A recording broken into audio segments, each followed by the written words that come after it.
Selain itu juga guru olahraga ada yang pernah ditampakin Barry waktu di lapangan. Dan si kepala sekolah juga pernah ditampakin Barry waktu dia lagi jalan di selasar sekolah. Dan semenjak saat itu si kepala sekolah nggak mau ada di sekolah itu, di SMA Odessa sendirian lagi.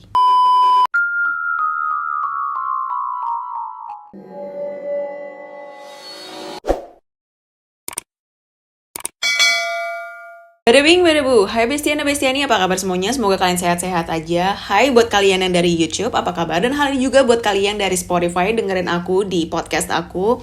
Apa kabar semuanya? Kalian semoga selalu sehat. Tadi udah dibilang ya.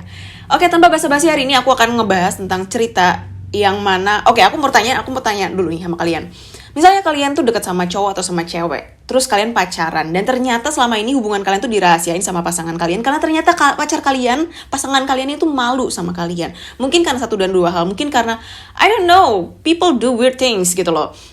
Kalian tuh akan perasaannya gimana? Kalau aku personally, aku misalnya pacar aku malu sama aku, I would break up with him like immediately. Karena gak ada hubungan yang pantas diperjuangkan kalau salah satu pasangannya itu udah malu sama yang satunya. Dan ini yang akan kita bahas pada hari ini. Sebenarnya ceritanya mirip-mirip. Dan iya, ini ceritanya cerita udah lama. Orangnya mungkin udah tua-tua, mungkin ada yang udah meninggal juga. Dan ngomongin soal tua, iya, aku adalah orang yang sebenarnya jujur aja takut banget sama namanya menjadi tua, berkeriput. Aku takut banget kalau misalnya aku udah outdated dan segala macem. Tua di umur gak apa-apa, tapi di penampilan menurut aku gak boleh. Makanya aku selalu coba untuk update ke baju aku, rambut aku, makeup aku, dan lain-lain. Dan terutama juga ke kulit aku invest banget ke kulit aku. Jangan sampai adanya kerutan ya, jangan sampai ada fine lines. Dan aku lihat beberapa di video aku tuh, kayak aku sering kayak berkerut-kerut di sini, dan aku lihat udah banyak banget wrinkles di sini, di tengah-tengah antara alis, dan aku udah parno banget. Untungnya aku nemuin satu produk ini, yaitu Phytobiotics Renewing Moisturizer dari Scarlett Whitening. Yes, ini dari Scarlett, kayaknya kalian pernah tahu deh, aku pernah ngebahas ini sebelumnya. Ini adalah moisturizer the best untuk anti-aging buat aku sekarang, karena satu, dia ringan banget. Lihat deh, kalian bisa lihat nih ya, teksturnya itu dia gel gitu, dan dia itu pas udah diaplikasiin ke kulit kita tuh jadinya watery, dan dia cepet banget ngeresepnya. Jadi yang typical skincare yang satset gitu loh. Jadi aku seneng banget pakai ini. Dan kedua, kalian bisa lihat nih ya, ada before dan after foto aku. Jadi di before tuh wajah aku udah mulai kusem, terus gak bercahaya, banyak banget kerutan. Oke, memang gak sebanyak itu kerutannya, cuma sudah tahu kalau nanti di mana-mana bagian yang bakalan ada kerutannya. Dan di after wajah aku udah jauh lebih cerah, terus emang ekspresinya tidak cerah ya, cuma wajahnya doang ya kelihatannya lebih cerah. Tapi kalian bisa lihat ini jauh berbeda, karena ini adalah hasil dari 7 hari pemakaian Phytobiotics Renewing Moisturizer-nya Scarlett. Jadi ini kalian bisa lihat ada beberapa klip aku pakai. Iya, aku udah pakai 7 hari, tapi aku baru ngevideoin beberapa kali doang.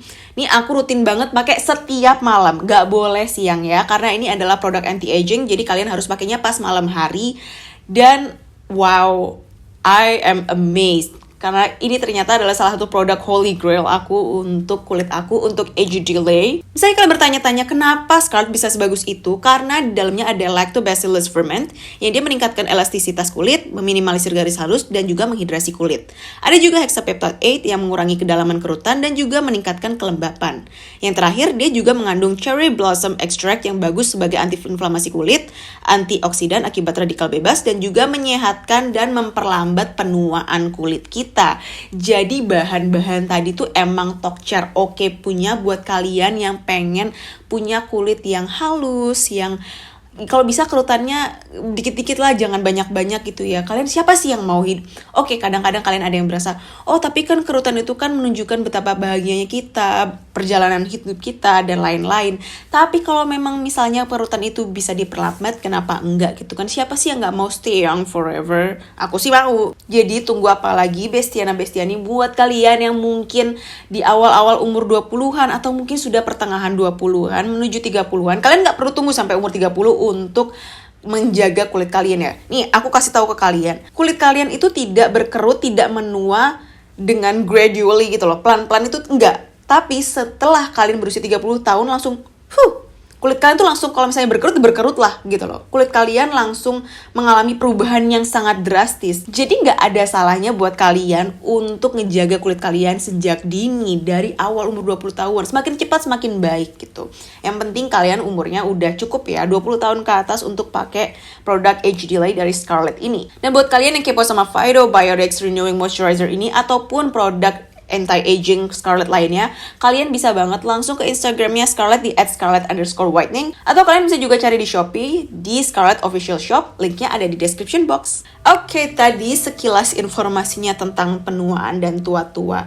Hari ini kita akan ngebahas satu cerita yang menurut aku miris banget karena aku adalah orang yang gemes banget sama orang-orang yang kayak gini. Kalau emang misalnya lo nggak mau pacaran sama orang, ya udah jangan dipacarin. Atau misalnya lo suka sama orang, ya lo harus embrace lah, lo harus bangga sama pacar lo itu.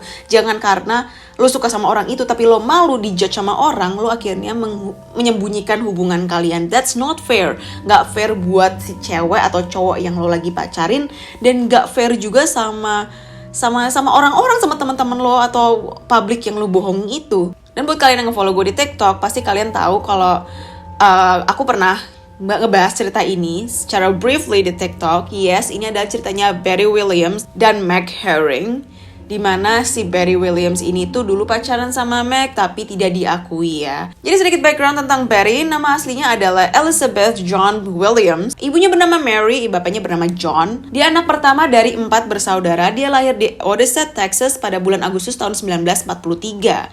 Nah, keluarganya si Barry ini sangat religious, terutama ayahnya. Ayahnya itu adalah seorang Kristen yang sangat taat, yang bener-bener kamu gak boleh pacaran, kamu harus yang konservatif. Bapaknya memang bener-bener konservatif banget. But again, it has nothing to do with the religion. Ini emang bapaknya juga lebih strict daripada orang-orang religious lainnya. Dan ini clash banget sama Barry ya, karena Barry adalah orang yang sangat outgoing. Dia juga carefree, dia pakai baju apapun yang dia mau. Dan dia juga orang yang sangat outspoken. Dia orang yang woke ya. Woke dan open-minded yang aku maksud di sini adalah dia tuh tahu masalah-masalah sosial. Dia nggak suka sama kelas-kelas sosial. Dia nggak suka kalau orang kulit hitam itu dipisahkan dengan orang kulit putih. Sekolah mereka harus berbeda. Dan dia tuh adalah orang yang sangat menjunjung hak asasi. Dia adalah orang yang sangat menyuarakan opininya. Dia mungkin kalau di sekarang dia omonginnya sebagai kayak orang yang quirky, tapi menurut aku adalah quirky in a good way, karena dia sering banget kayak nulis opini-opini dan aspirasi-aspirasi dia tulis yang banyak, terus dia sebarin ke teman-temannya di sekolah.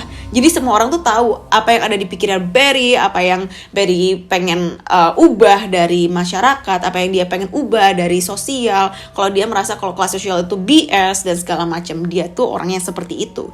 Dan itu annoy orang-orang banget, itu ngeganggu orang-orang banget. Apalagi ini terjadi waktu Barry SMA, di mana waktu itu tahun 60-an orang-orang masih terbelakang banget cara berpikirnya, belum ada yang terbuka sekarang, belum ada yang se-woke sekarang.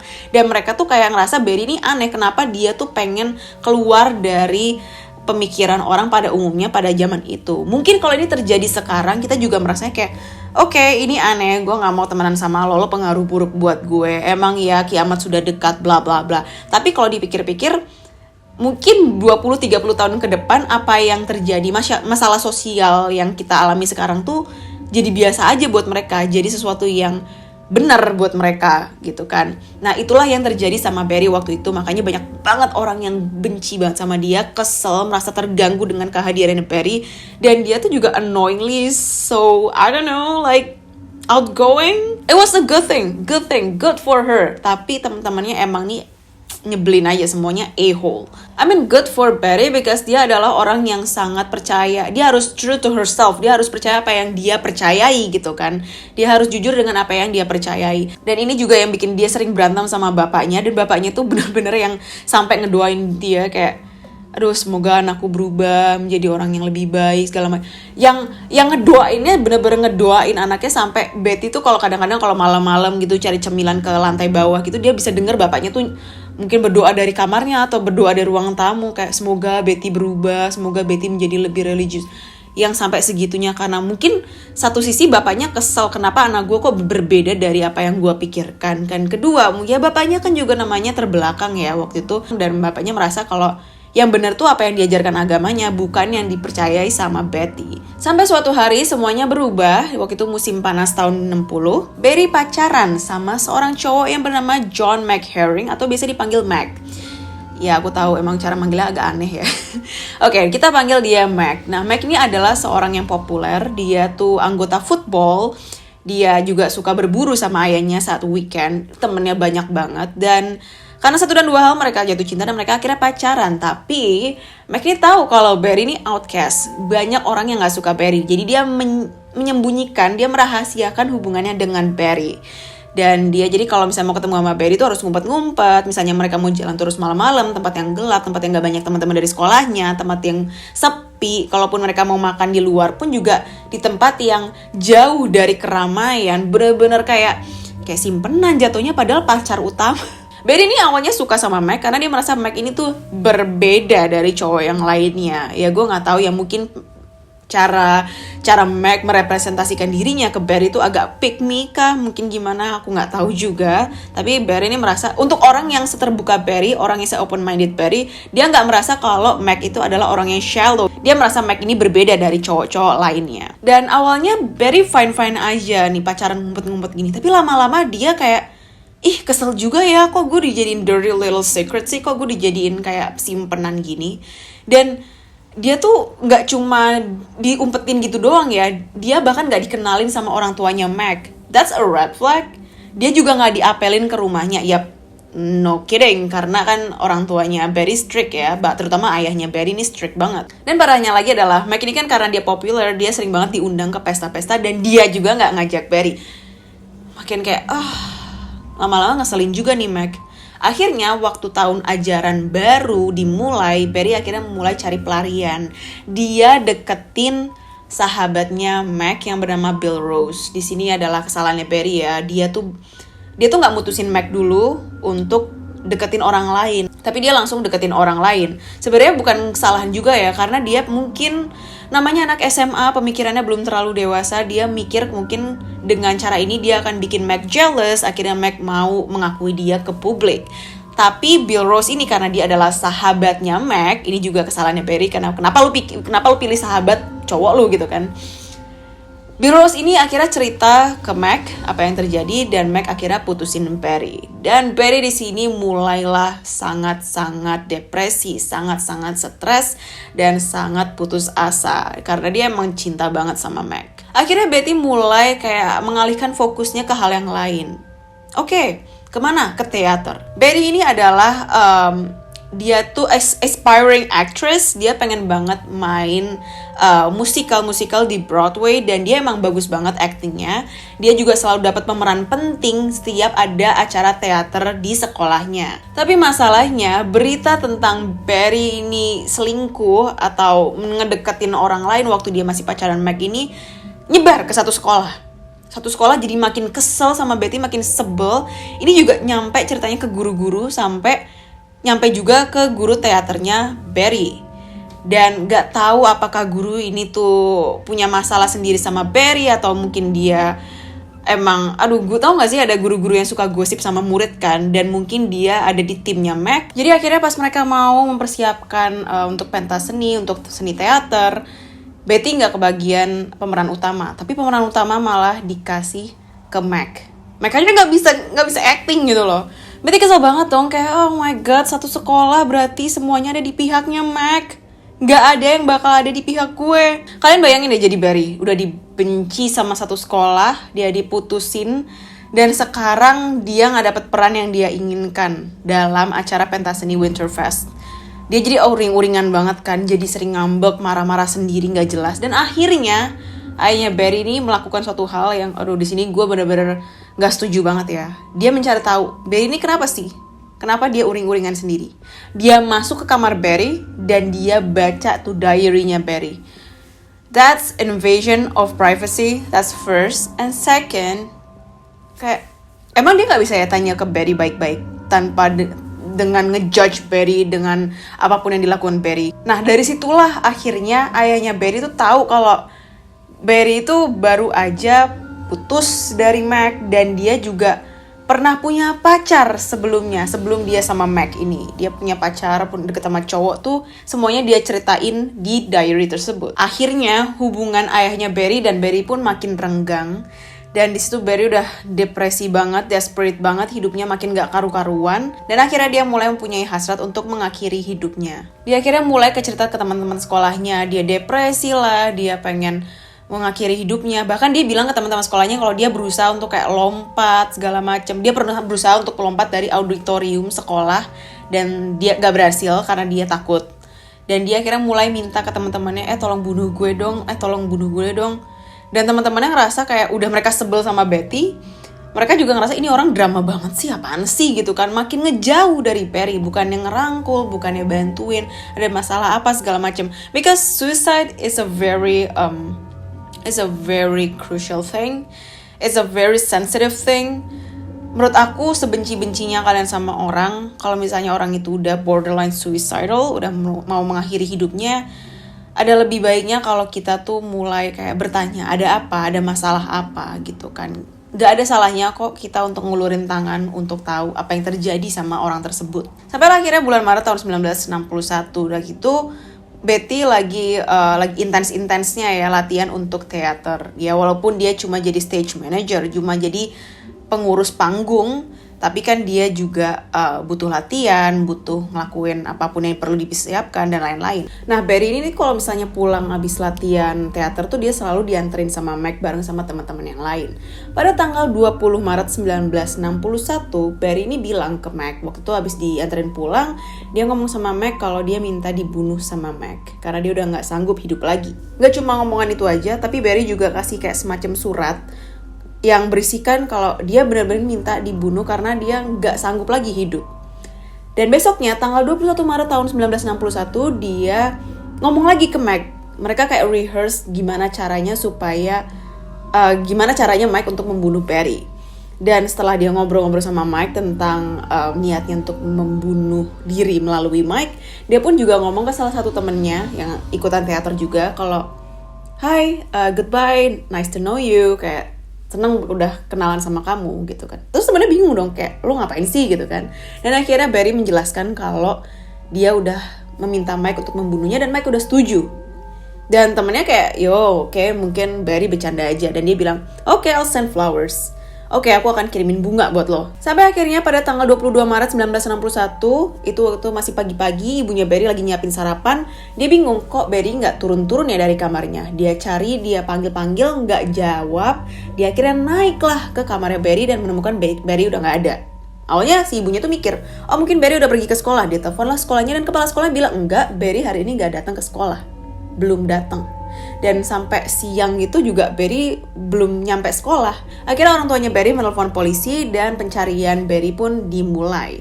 Jadi yang pertama-tama didatengin sama polisi adalah otomatis sekolahnya kan. Polisi menginterogasi teman-teman sekolahnya Barry. Salah satu orang yang diinterogasi adalah Ike Neil. Dan Ike ini tuh bilang kalau semalam tuh sebenarnya aku ketemu sama Barry. Jadi sekitar jam 10-an aku ketemu sama Barry di belakang rumahnya dia. Dia bilang dia ngendep-ngendep keluar karena dia gak dibolehin keluar malam-malam sama orang tuanya.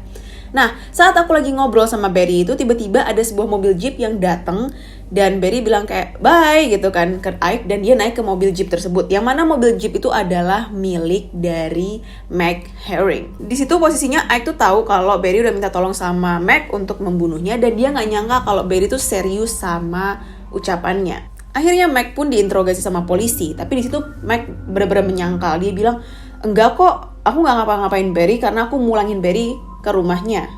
Dia masuk kok, aku lihat dia sendiri masuk lewat pintu depan. Di situ polisi merasa kalau ceritanya si Meg ini tuh nggak konsisten karena berdasarkan ceritanya Ike, yang teman yang tadi yang diinterogasi sebelumnya, Barry itu menyelinap keluar. Gimana ceritanya orang yang nyelinap keluar tiba-tiba balik rumah lewat pintu depan? Kan ketahuan sama aja. Akhirnya Meg pun dibawa ke penjara Winkler untuk diinterogasi lebih lanjut dan dia ditemenin sama ayahnya selama interogasi. Dan akhirnya setelah berkali-kali Meg pun ngaku kalau dia yang membunuh Barry. Dia bilang ke ayahnya, ayah aku membunuhnya. Jadi apa yang terjadi malam itu adalah Barry dibawa sama Meg pergi ke suatu properti, di mana properti itu disewa sama ayahnya Meg untuk berburu. Dia sama ayahnya kan, Meg sama ayahnya sering berburu kan. Nah, dekat properti itu ada kolam dan mereka tuh kayak gelar karpet di situ. Mereka piknik di sana, mereka ngomongin tentang surga. Barry pun juga ngomong kalau moodnya waktu itu lagi bagus. Dan dia juga minta tolong sama Meg untuk menciumnya terakhir kali sebelum dia mati. Akhirnya setelah Mac menciumnya, Mac pun mengeluarkan senjatanya dan membunuh Barry. Polisi pun akhirnya minta tolong untuk ditunjukkan properti apa, di mana tempatnya. Mereka datanglah ke properti tersebut. Di sana banyak banget bercak lumpur segala macam dan bercak-bercak darah. Jadi jasad Barry setelah dibunuh, dia dipakein alat pemberat itu dan ditenggelamkan ke kolam. Polisi cari ke kolam dan mereka menemukan jasad Barry di situ. Dan di sini posisinya Mac tuh nggak merasa bersalah sama sekali ya, karena dia merasanya kayak ya udah gue cuma disuruh aja sama Barry untuk membunuh dia. Dan besok harinya satu kota tuh pada ribut ya, pada heboh karena kejadian ini dan mereka menyebutnya dengan kiss and kill murder. Akhirnya Mac pun dinyatakan bersalah dan dia ditangkap obviously. Dan saat persidangannya dia menyewa seorang lawyer, pengacara yang bernama Warren Burnett. Pengacara Warren ini dia tuh pintar dalam bidangnya ya, dia tuh hebat dalam pekerjaannya. Dia menggunakan taktik yang mana menyatakan kalau Mac itu tuh lagi kehilangan akal sehatnya saat membunuh Barry karena dia disuruh dipaksa terus. Akhirnya di detik dimana dia membunuh Barry tuh Mac itu kehilangan akal sehatnya. Jadi dia tuh kayak gila sementara, kayak nggak waras sementara saat membunuh Barry. Awalnya Judge pun nggak percaya ya sama pembelaan tersebut, tapi masalahnya di sini tuh PR banget karena banyak banget orang yang ngedukung Mac karena mereka menganggap Betty itu orangnya nggak bermoral, dia itu terlalu woke, terlalu open-minded untuk masanya. Jadi semua orang tuh nyalahin Barry. Teman-temannya aja bahkan bersaksi kalau Barry kok yang minta dibunuh sama Mac, Barry kok yang minta dibunuh. Mereka semua tuh bisa kayak memberikan saksi tersebut. Setelah itu juga ada komplotan cewek-cewek yang ngefans sama Mac dan mereka menyebut diri mereka sebagai Mac's Girl dan mereka tuh selalu mendukung Mac selama persidangan. Emang persidangannya tuh ribet berkali-kali, sidang lagi, dan sempat ada pengajuan banding juga, dan ended up Mac dinyatakan tidak bersalah atas pembunuhan Barry Williams. Dan karena banyaknya dukungan untuk Mac, itu juga mempengaruhi penilaian jury, akhirnya Mac pun dibebaskan. Mac nggak dihukum lagi, dia nggak kena charge apapun, dan dia menikmati hidupnya. Dia tetap pergi ke kuliah. Dia kuliah di Texas Tech University. Semua orang kenal dia, semua orang tahu kasusnya dia. Bahkan waktu teman-temannya kuliahnya aja tahu siapa tuh Mac dan kasusnya dia, kiss and kill murder. Dia hidup seperti biasa dan satu kota itu tetap ada di pihaknya dia. Mereka nggak ada yang di pihaknya Barry sama sekali. Dan setelah Mac lulus kuliah, dia pun balik ke kotanya, ke Odessa. Dia menikah 2 kali, punya anak, hidup. Dia kerjanya juga ganti-ganti mulu. Aku nggak tahu apakah itu karma atau emang dia pengen kerja kayak gitu aja. Dan tahun 2019 kemarin, Mac pun wafat karena emang umurnya udah tua. Nah, yang dengar-dengar dari ceritanya nih ya agak horor dikit ya. Sekolah tersebut SMA Odessa masih ada. Cerita Betty ini jadi legend ya, jadi legenda untuk sekolah tersebut karena banyak banget siswa, guru, bahkan pekerja-pekerja sekolah yang suka dengar suaranya Barry lagi kayak latihan teater di auditorium. Dan bahkan ada legenda juga, ada urban legend juga yang mengatakan kalau misalnya kamu parkir di depan sekolah, kamu ngebel mobil kalian sebanyak 3 kali, dan kamu panggil namanya Barry, dia akan menunjukkan penampakannya di jendela auditorium. Ini berita menglegenda banget sampai sekolah tuh akhirnya mencopot jendela tersebut dan udah ditambal pakai batu bata. Jadi nggak ada jendela lagi. Saking cerita ini tuh terkenalnya, saking orang banyak banget yang nyoba untuk manggil Barry. Selain itu juga guru olahraga ada yang pernah ditampakin Barry waktu di lapangan. Dan si kepala sekolah juga pernah ditampakin Barry waktu dia lagi jalan di selasar sekolah. Dan semenjak saat itu si kepala sekolah nggak mau ada di sekolah itu, di SMA Odessa sendirian lagi. Dan sementara Barry sendiri setelah kasusnya terungkap, dia pun dikebumikan di Sunset Memorial Gardens. Memang saat kematiannya Barry banyak banget orang yang benci sama dia. Tetapi banyak juga orang yang tergerak hatinya untuk bekerja sebagai counselors karena di sini Barry kan posisinya dia nggak punya teman, nggak punya orang untuk ngebicarain masalah dan apa yang dia alami. Dan orang-orang yang tergerak hati untuk menjadi counselors tuh mereka berharap mereka bisa membantu Barry yang lainnya yang punya masalah yang sama supaya mereka bisa punya tempat untuk bicara. So that's the story of Barry Williams. That's quite sad. I don't like this story at all. It makes me sad. And when I read the story, whole story, I teared up a little bit. Aku sedih banget karena dia mendapatkan tekanan dari mana-mana, dan aku nggak bisa bayangin kalau aku jadi Perry waktu itu, pasti aku bakalan stres berat. Let me know what you guys think about this story. Dan semoga kalian suka sama cerita malam ini. Komen di bawah gimana menurut kalian, apa yang seharusnya dilakukan Perry, apakah yang dilakukan Perry itu salah atau benar, dan apakah Meg itu layak untuk dibebaskan atau sebenarnya seharusnya dia dipenjara. And if you guys like this video, don't forget to like and subscribe me, and also don't forget to follow me on Spotify. Don't cross the line, link in the description box. And I'll see you in my next video. Bye.